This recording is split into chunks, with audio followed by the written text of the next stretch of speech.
So I'm Julia Samuel, and I'm a psychotherapist. And I worked in the NHS at St Mary's Hospital in Paddington for 22 years, supporting families when a baby or a child died. And through that work, early on in that work, I helped establish and launch Child Bereavement UK, and I'm founder patron.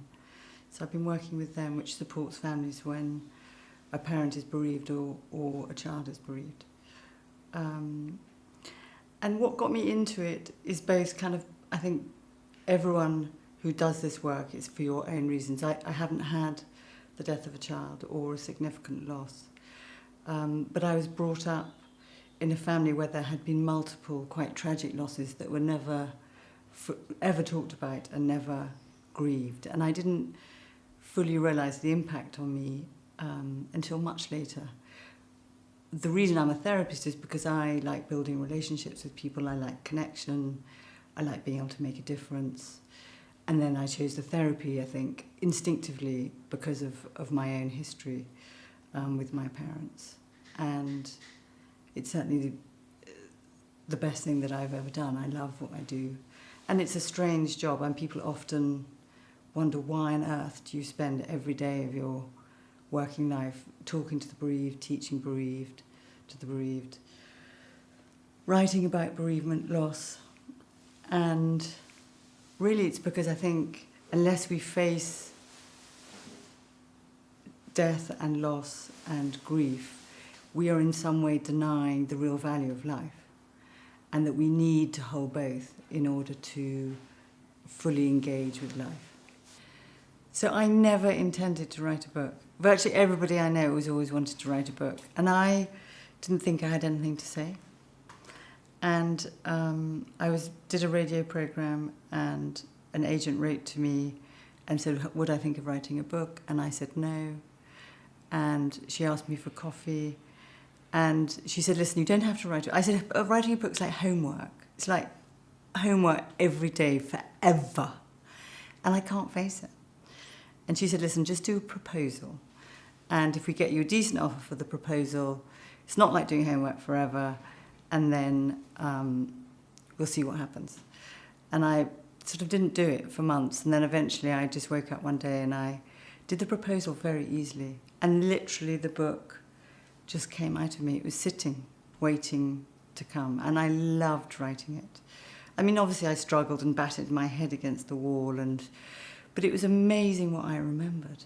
I mean, it was amazing, all these stories, hundreds of people that I've seen over 25 years, how they lived in me.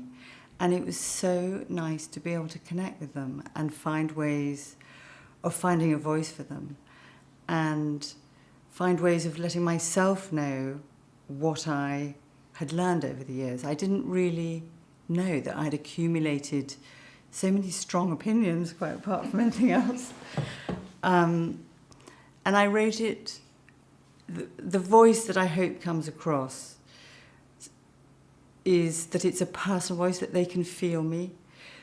For the people that can't see me or maybe don't have access to a counsellor for themselves, and there are lots of very good counsellors, so I'm not saying it from that reason, but if they don't have access, that they could use the book as a version of me that can support them while they go through this painful process. My underlying view is that grief is extremely personal. It is very unique. There isn't one way to grieve, and everybody has to find their own way. At the same time, I think the process of grieving is that paradox of that you have to find a way of living with the reality of the loss, and pain is the agent of change, and pain is what forces you to adjust to this new reality that you don't want. And we all develop early defenses and mechanisms to deal with pain. And it is often the things people do to avoid the pain that do them harm. You know, whether it's alcohol, working, gambling, sex, avoidance, destructive relationships. There are so many ways that we find ways of actually not allowing ourselves to feel pain. And so I wanted to think of a way that wasn't kind of bossy and wasn't prescriptive, that every person could engage with for themselves in their own way of supporting themselves to manage the pain. And so I thought of this idea of pillars because it's like a building that keeps the building up. And I think you do feel very fragmented when you're grieving, and you feel often shattered in your being, and you feel very weak. And I like the idea that if you had constructs that you could kind of lean on, that would allow you to weather these great wafts of pain that comes like the weather through your system. And the concept that I came up with was 8 pillars of strength.